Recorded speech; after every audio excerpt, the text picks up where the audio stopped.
All right, moment of truth time here. Now I got to say, when I initially watched the video online, I was like, man, that's pretty cool.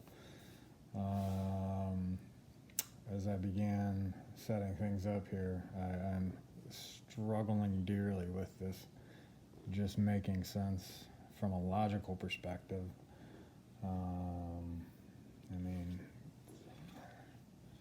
got everything all wired up. So the idea is the zinc is acting as a cathode, donating electrons to the copper, making it a positive anode. But I don't understand. Like, the only two things I could see making matter, not making matter, but that matter would be the singular zinc screw and the singular copper. I didn't have copper, whatever the hell I used, so I just twisted some 14 gauge Romex pieces together. But these two, to me, that's the only thing. Sorry, I might goob here. The single copper and the single zinc, the ones that have the wires attached to it. To me, those are the only meaningful ones, because I don't understand tying them together here. I mean, the reality is this is going to happen. Whatever reaction is going to happen in the electrolyte, which in this case is going to be the lemon. So why are all the zinc and copper connected up top? I don't get it. I would understand more, like, schematically, if all of the copper were connected and all of the zinc were connected. But even that. So yeah, we're gonna give it a go here though.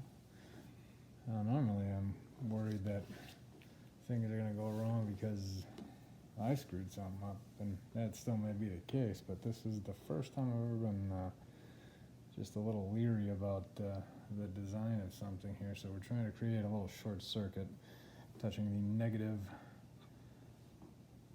zinc to the smaller piece of kindling so I can burn my house down here.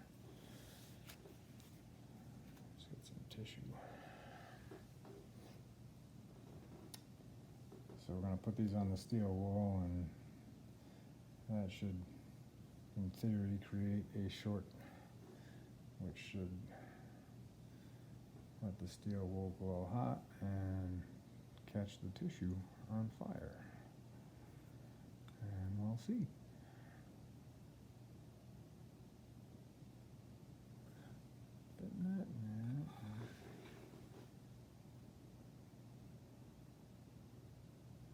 And absolutely nothing is happening. And I've pulled this so fine apart that it should, I mean, we'll get one strand. You know, nothing.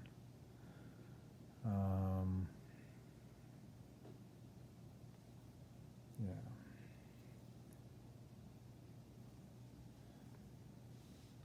So yeah, that's where we're at.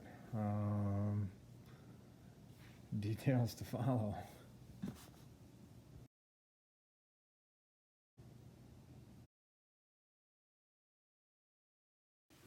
Okay, so upon further review of the lemon battery, my suspicions were correct. At least that's the only conclusion I can come to.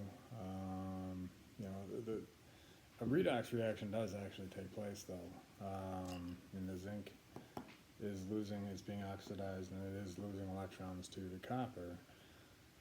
The problem is it's happening at such a low current and such a low voltage. It's a single lemon is not going to do the trick.